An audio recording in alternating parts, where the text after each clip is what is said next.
The global map of commerce is being redrawn and all the roads lead to India. In 2026, we are witnessing a global pivot. As traditional markets hits a ceiling, India has transitioned from the world's back office to the most critical growth engine. But for a foreign brand, India is not just one country, it's a continent of complexities. Today, I am breaking down why 2026 is the tipping point and how the world's biggest players are winning here. Now, let's look at the hard numbers that are moving the needle. In the last financial year, India recorded a staggering $81.04 billion in FDI inflows. But the real story is the long-term commitment. The $500 billion target.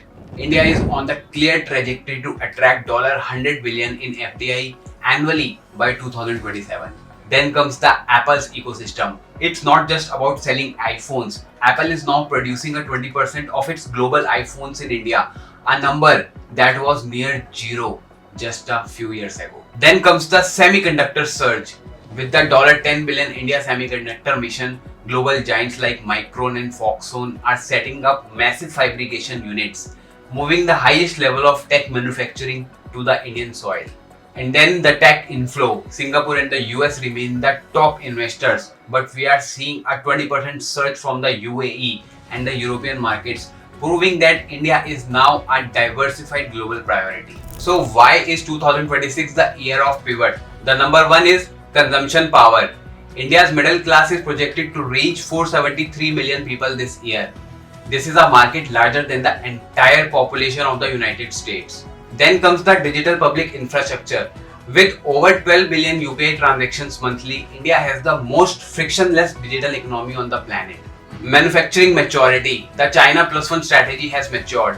India is no longer just a plan B. With the world-class logistics and the Gati Shakti infrastructure plan, it is now a plan A.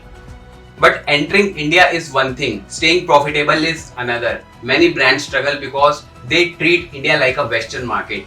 However, those who get the local strategy right are not just surviving, they are thriving here. Let's talk about Hyundai India. They did not just sell the cars, they built a local ecosystem. Today, India is their third largest market globally.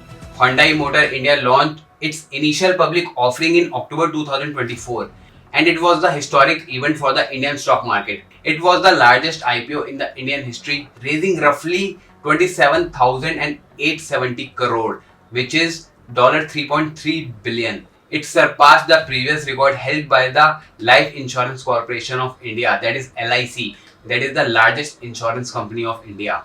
Then let's talk about Nestle India now.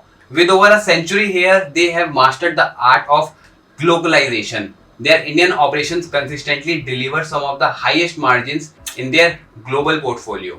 At Just Start, we see that the difference between a market exit and the market leadership often comes down to the foundation.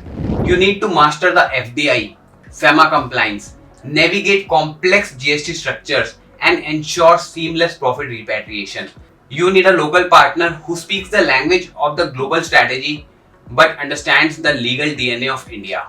The window for the early entry advantage is closing. By 2030, the market leaders in your category will be the ones who establish their footprints now in 2026. If you are an international brand or a foreign entrepreneur looking at the Indian horizon, don't just leave your entry to chance. My team and I at Just Start specialize in end-to-end market entry from legal incorporation to strategic growth. Click the link in the description to book a one-to-one Indian entry audit with me or visit juststart.co.in. Let's turn your global vision into a profitable Indian reality.